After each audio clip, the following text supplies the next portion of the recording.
Welcome everyone. Today we are exploring the industrial journey of titanium, often called the space age metal. We will walk through the exact pyrometallurgical and mechanical steps required to extract, consolidate, shape, and finish this incredibly tough element. Since titanium does not exist freely in nature and is highly reactive, its manufacturing is a marvel of modern chemical engineering. Let's begin by looking at why this metal is so highly sought after across global engineering industries.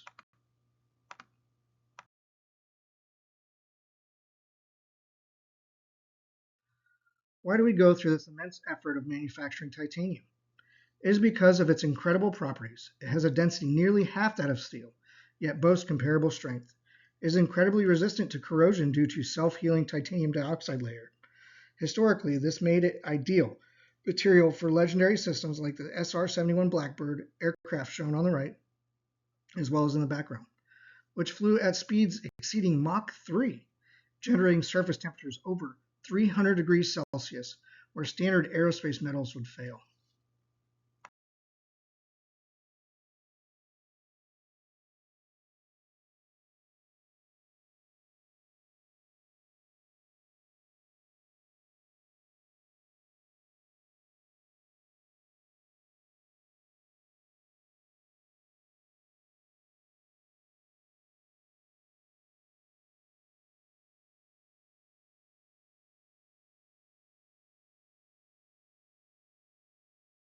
Titanium manufacturing begins deep in the earth with rutile ore, composed primarily of titanium dioxide because the titanium binds strongly to oxygen.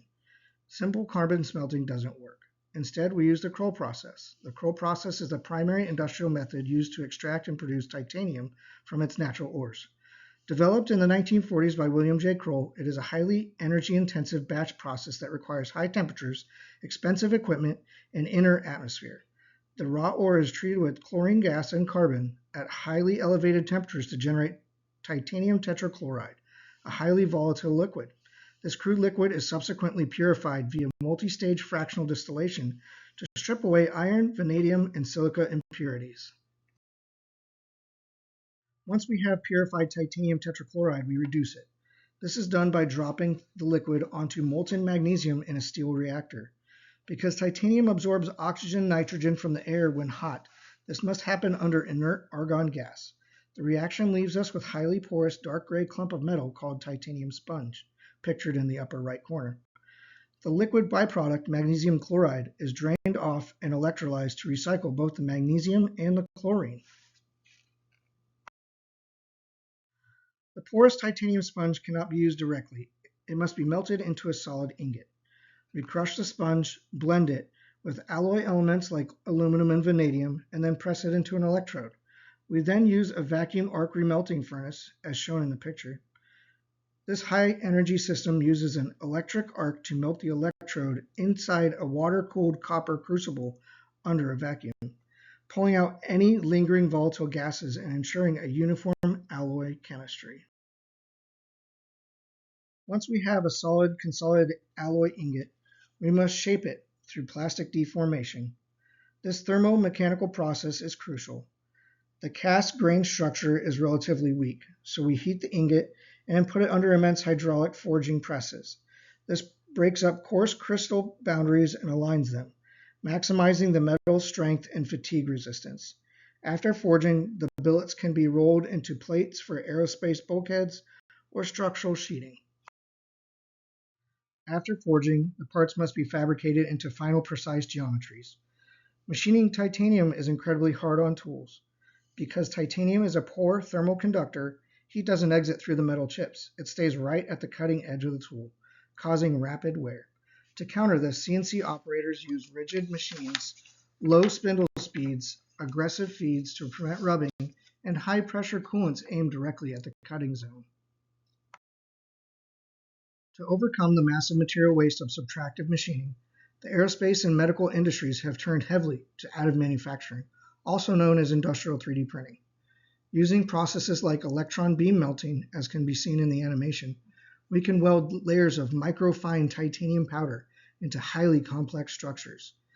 This enables engineers to print components that are hollow or feature intricate interior voids, achieving unprecedented weight reductions and structural optimizations. Such examples being advanced structures in the McLaren W1's suspension and the SpaceX Raptor 3.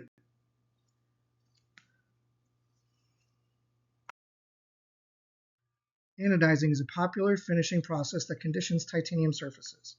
Unlike aluminum anodizing, titanium doesn't need chemical color dyes. Instead, we use controlled electrochemistry to grow a highly uniform oxide layer on the metal. The thickness of the oxide layer dictates how light refracts when hitting the surface, creating stunning structural colors, ranging from bronze, purple, and blue to bright gold, depending purely on the voltage that's applied. Here we are, our first finished product, an aerospace jet engine. In modern turbofan engines, the front compressor fan blades and housing are manufactured from titanium alloys. These components must rotate at thousands of RPMs, drawing in immense amounts of air under high pressure. Titanium's unmatched fatigue resistance and high temperature integrity prevent catastrophic failures, saving fuel and ensuring flight safety. Our second finished product is in medicine. Orthopedic implants, specifically joint replacements like the prosthesis shown here, titanium is uniquely biocompatible. When implanted, the surrounding human bone undergoes osseointegration, growing directly into and anchoring around the titanium. Furthermore, it resists biological fluid corrosion and doesn't trigger immune rejection, remaining safely inside the human body for decades. Because the traditional curl process is so energy intensive, closing the circular loop through scrap recycling is a vital modern focus. In traditional aerospace manufacturing, up to 70% of the starting forged block is machined away as scrap turnings called swarf. By rigorously sorting, washing, consolidating this high purity scrap, manufacturers can bypass the carbon-heavy primary refining stages entirely, saving immense operating costs and energy. To conclude, manufacturing titanium is a complex high-energy sequence of refining raw rutile ore through the coal process, consolidating titanium sponge with vacuum melting, forging for grain refinement, and using rigid CNC machining or additive manufacturing to arrive at our finished components. During the creation of this slideshow, I collaborated with the AI assistant Gemini.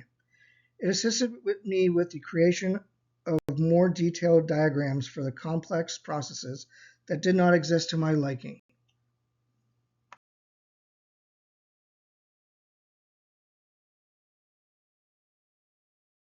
And that brings us to the end of our journey with titanium manufacturing. I hope this detailed breakdown has illustrated the science behind extracting, melting, forging, machining, printing, and recycling the incredible metal.